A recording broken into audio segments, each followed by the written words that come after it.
I've met a lot of them, some of you for years.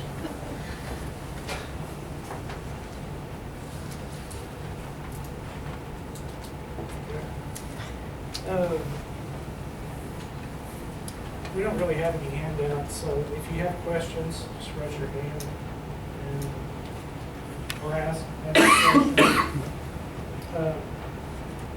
I'm supposed to start talking about financials.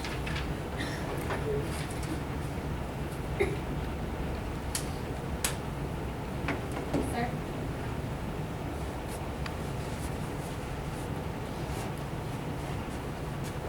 Paydays, holidays, But I'm here, so I can. Paydays, I'm on vacation. we send out the every year, we get the board to approve paydays and holidays for the next year. And we try to do that, so we don't coincide with bank holidays. Mess up everybody's personal finances. We try not to go too long after the 15th or the 30th, but Jim. if there's a holiday on the next day or something, we'll But we're gonna go do it quick. so that we don't go to the 19th or the second. Because it starts getting, since it's direct deposit, we have to have payroll done the day before, we actually, it actually hits your money. We send it out the day before, it takes up the full 24 hours. to come to our account. So we won't do it too late, we'll do it as early as we can. We also cut off at the end of the pay period. I mean, we're not a week behind like most people are 2 weeks behind. We're usually right up to date. If you have problems with any of your payrolls, talk to Shane. He talks to me too. Sometimes there's problems that we didn't foresee.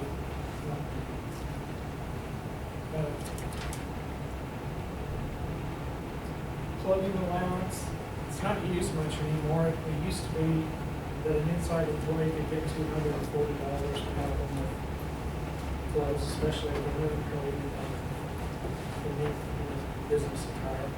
But now we have spec shirts and everything else we can go with. We still have that policy, so it's $240 a year with all the bonds. Pay it back. You just turn in your receipts. $2. And on financials, I'll just tell you a little bit about that. Last year, our revenues were $143 million. Our power costs are 75% back.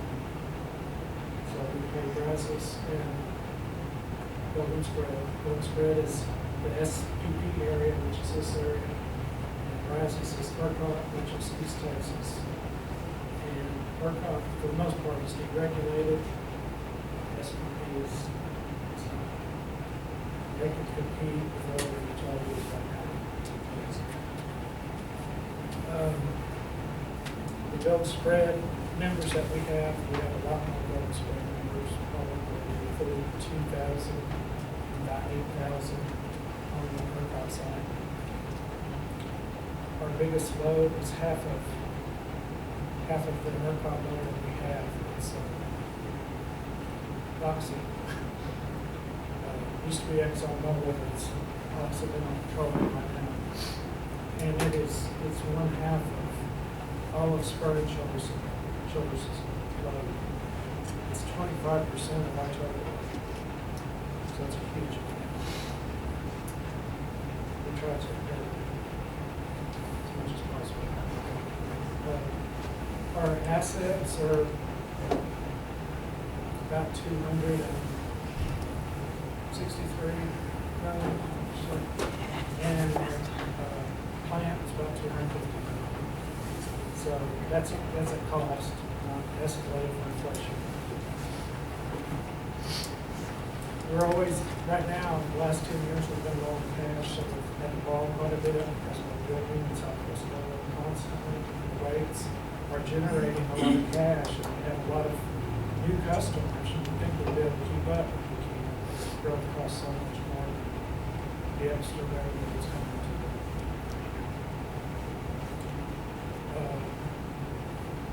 construction is extremely expensive. As you know, everything, wood cost, everything, wire has gone up a whole lot. Where it used to be.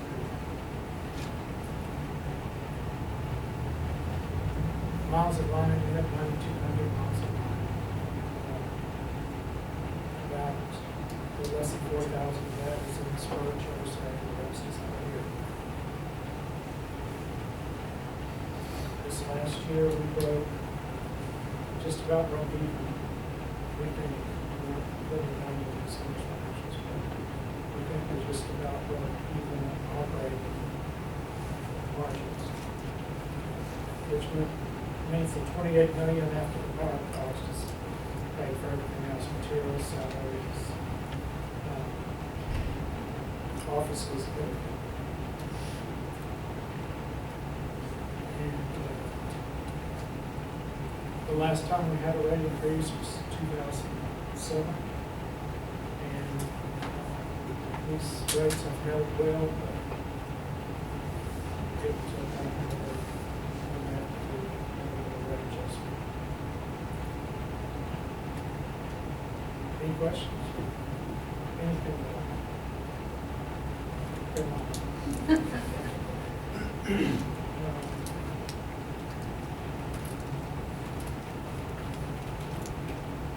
Happy hour. Why do they do this? Your meetings on the first, like, people like everybody. We just always look at it. First and the 15th, and it's helpfully, it helps us accrue a lot easier at the end of the year.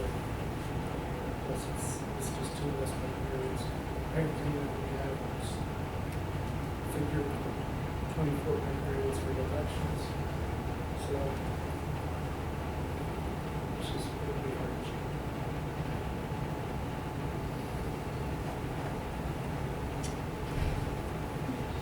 So we were in deficit last year. No, we made a budget. Remember how much? Do what? Last year's margin, Net margin or operating? operating. Operating was about $1 million, or a little under $1 million. But we were ahead, we didn't fall behind. Because I thought they said the all employee behind. Or that we were in deficit this year.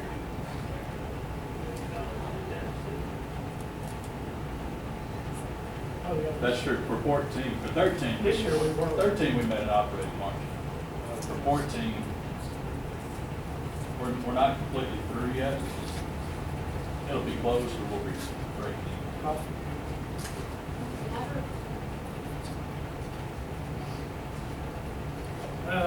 We started out with $2 million deficit, and Shane will be working on that.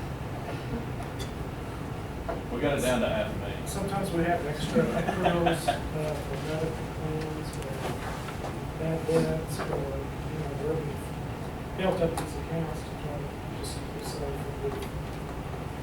We had some of those underestimated, just to collect a lot of things. And we go revenue, we just billed $850,000 for all attachments. So people didn't have to follow, so that helped a bit. So we got it down to about 200,000 deficit on operating. On total margins, we've got,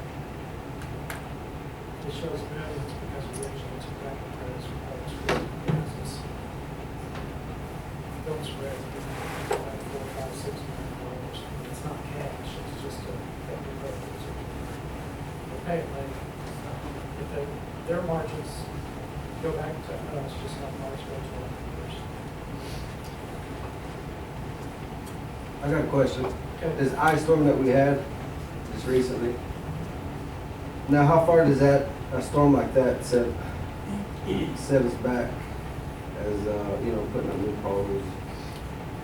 It hurts because most of it is maintenance and not new construction. I mean, it may be new construction, but if you had a pole there, it's supposed to be considered maintenance.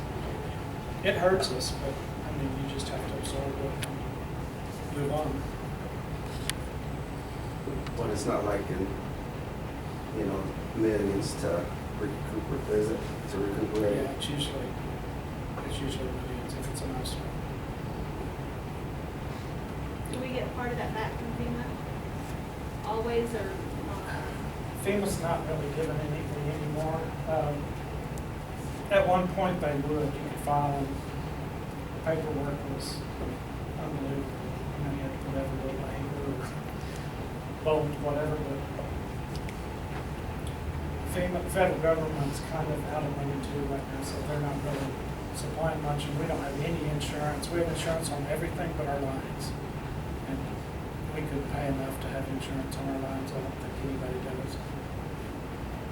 So it's just straight out of the bank account. We build it. But doesn't it, when we do replace poles, cross arms, or broke line, or whatever like that, it does increase the total value of the system, right? So it helps us a little bit. It does because we, you know, especially if the plant sheet that fell down was really old, it was probably pretty short. So this one goes back to this.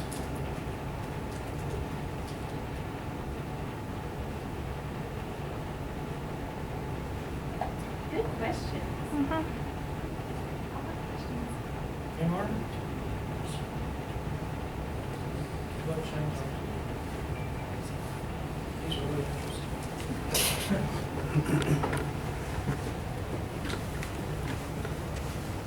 So are we the last topic? Yep. You're standing between them and 10 minutes and I guarantee I can have y'all out.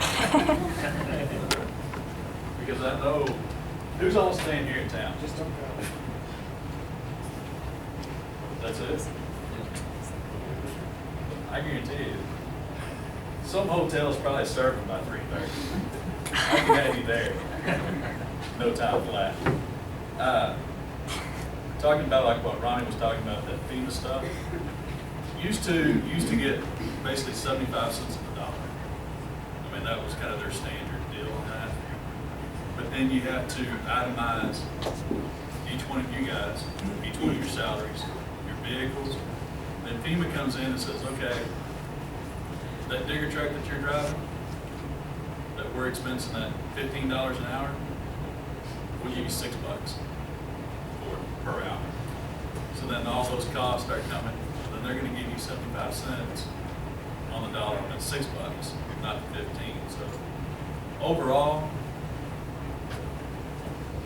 you end up losing money. And when it's all said and done, the amount of money that you get from FEMA, I spend more time almost than you're gonna get out of it. So it ends up costing more money than it's really worth.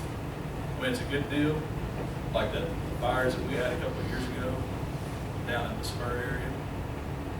They told us straight up at the meeting, because we went through FEMA on that one. We'll file it. There's no guarantee you're ever gonna get any money out of it. Because they had all the fires down there, there was flooding in the Midwest. FEMA was out of money. So it all depends. Depends on if you get in there early enough.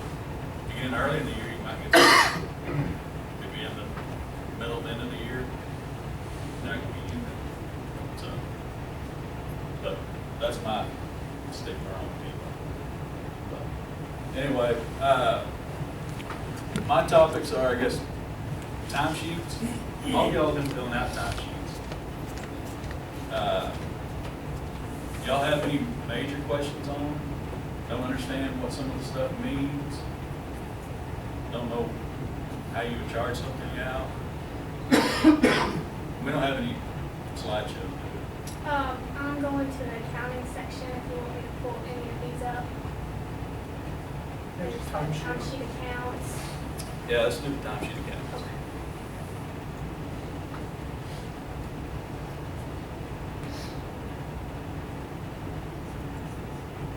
Hopefully y'all have some of these at y'all's office.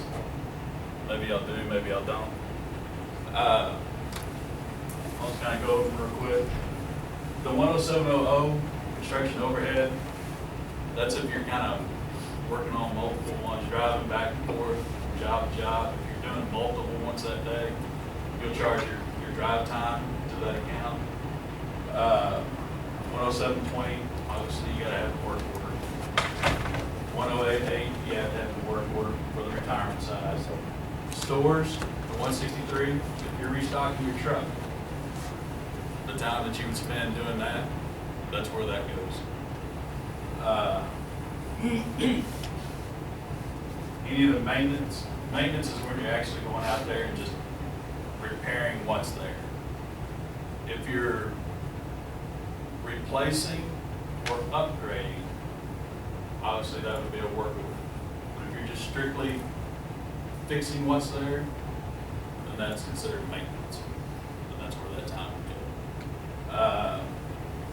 The customer service, I know a lot of y'all on y'all's time sheets, it's gotten broken down between like active accounts, signing new people up, high bill complaints.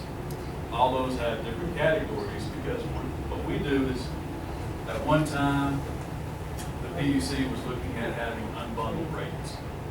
So we had to have that information to submit to them and say, okay, here's how much it costs us to sign up new service. People call to inquire about their balance, complain about a high bill, stuff like that. 925, that's your jury duty. Y'all all know if you go on jury duty, you gotta give the $6 back to us. Everybody know that? So therefore, that we can pay you for that day's pay. So anytime you're on jury duty, you give the money to us. We put it to this 925. That's where you also charge your time for jury duty. If you're on a funeral, that's where that goes to. The 925.10, that's the apprentice training, where y'all studying, taking tests, doing all the evaluations and stuff like that. Any questions on time sheets? We got line operations. What's that? Where you generalize that as? Line operations, that's just like switching, feeds and stuff like that. Which one? It's just a spot on my time sheet, Chills says operation lines. 395. 583? Yeah, that's just kind of overhead line maintenance. That's just what it's put down as. But still considered maintenance. Any questions on that? What are we charging this? What are we charging this? 92603, employee benefits. I can email that out to y'all after Wednesday. I guarantee you don't have it on your time sheet. So you just fill it in down at the bottom. There's generally one, maybe two blank lines at the bottom. You can put that in there. Deductions. We've got, currently we have 44 deductions. We've got a lot. And I've got probably just about every one of those coming out of my paycheck. Some of the ones, I see some of the Aflac cards. We payroll deduct the Aflac payments. Depending on which policy you have, some of it's pre-tax, some of it's after-tax, depending on which policy you have. So you might see a little bit of benefit on that. 401k is FICA taxed, but it's not federal taxed. So you get a little bit of a benefit there, that you're not paying income tax on that. HSA deductions, that's 100% non-taxable. If you're not putting money in there, I highly recommend it. You can dump $34.50. That's for the Accident. yeah.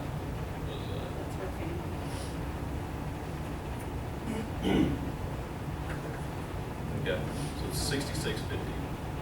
for, family, it's probably 3,350, 3,400 for a single.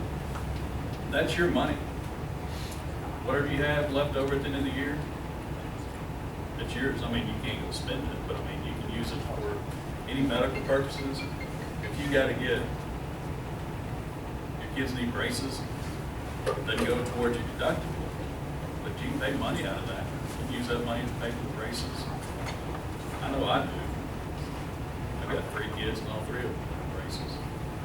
So I mean, I hadn't paid for Winston's money. That he drives around with. But you can use it, and when you retire, whatever money is in there, you can use to pay for medical insurance when you retire. That's so it's not cheap either. That's what, $1,500 a month, $1,700 a month for family? 1877. Oh, $1,900 a month. That's So- family, you won't have family when you Yeah. retire, but. so- $1,000 a month probably. So, but probably and I talked about this last time, probably the most underutilized deduction that we have is the homestead deduction. Who has kids? Who started saving for college? Through Homestead, they have and I found this out in the hard way last year. I thought it was a 529 plan. It's actually called a Coverdell Savings Account, where you can put $2,000 a year into that account to help pay for education, books, tuition, fees, dorm costs. So, but you're limited to putting only $2,000 a year per kid in there. So you can open up an account, doesn't cost you anything to open, you just gotta fill out the paperwork.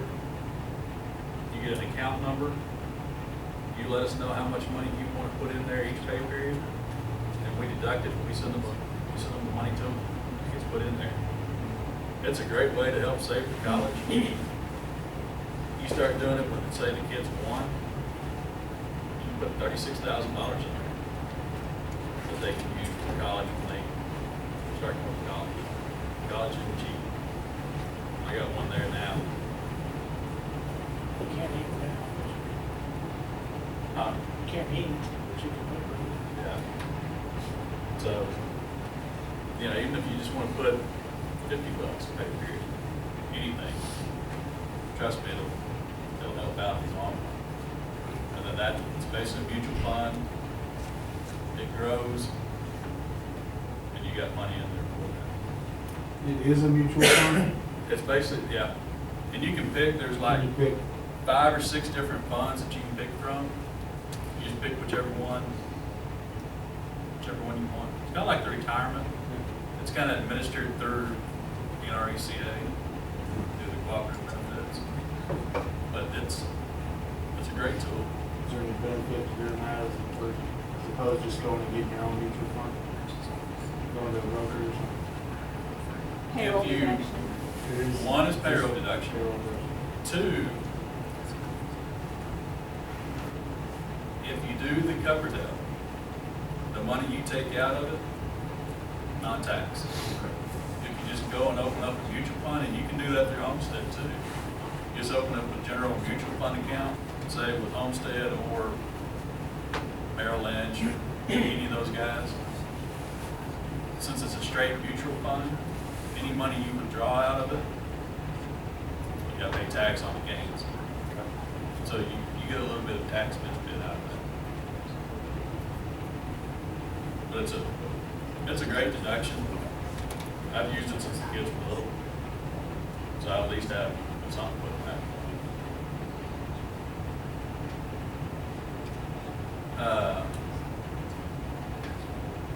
Direct deposits.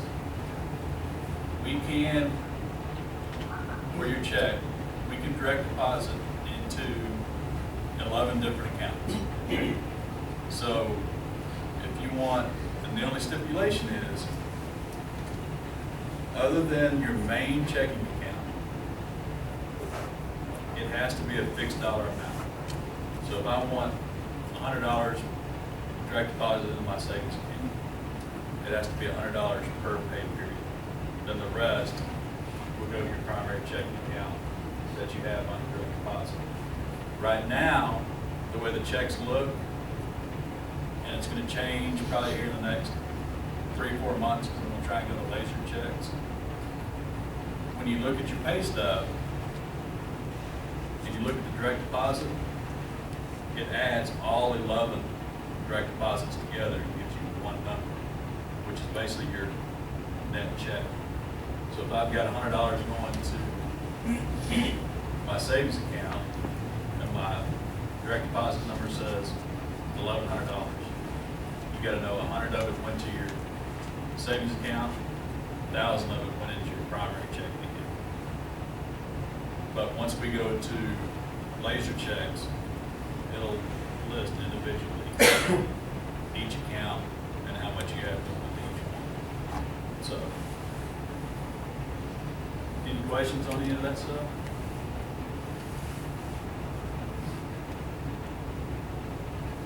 See, it's not even 10 after 3. I told you I'd have you out here by, well, I told you I'd have you out here by 3. I overshot it by 8 minutes. Do you have to do another piece of paperwork you want to up, whatever you put into it, like with your savings? Like if you put 15, you put 100, you have to get, Is it going through direct deposit? yeah. Call me or email me. Tell me I want to up it, and I'll change it. You're supposed to have. Yeah. I can see another form. Put it in there.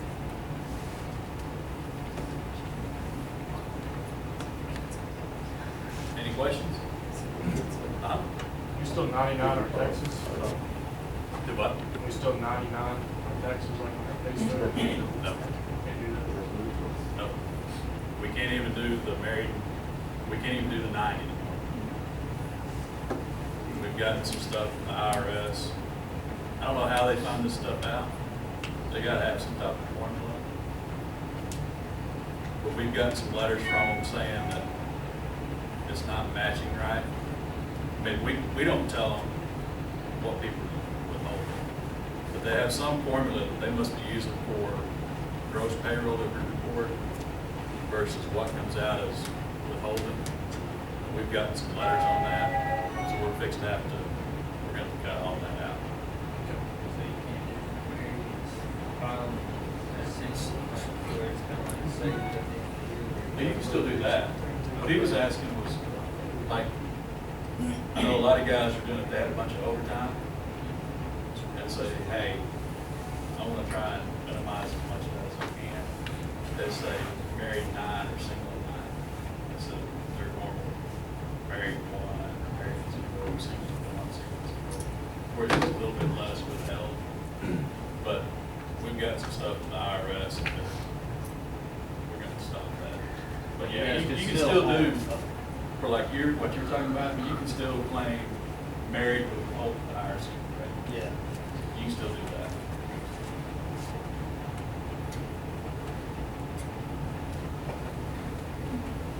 Any other questions? What's usually the percentage difference, like you were talking about, say, I claim married to 0. What would be the difference between that and claiming married but single at the higher rate, percentage wise? Quite a bit, I think. It's quite a bit. I would say $200 to $300 a pay period. If you're going married with withholding the higher single rate. But you get a lot back. Right. Well, we had a lot of ag exemptions this last year, and if we wouldn't have had that, we would have cut it pretty close. And, my wife and I both claim the same. But, I carry the insurance and I got all the deductions on my check, and she didn't have any taxes coming from hers. So, I do know this. If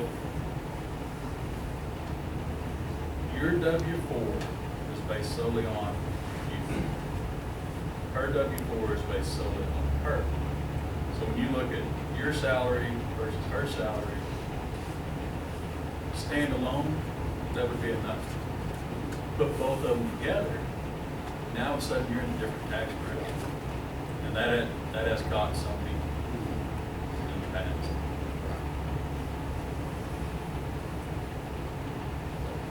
Where all of a sudden what you thought was more than enough isn't enough. That's why we're changing hers, since I got so much coming out of mine already. Right. So we can make sure we don't have to pay it every year. You can always take, you probably know that, but you can always take extra specific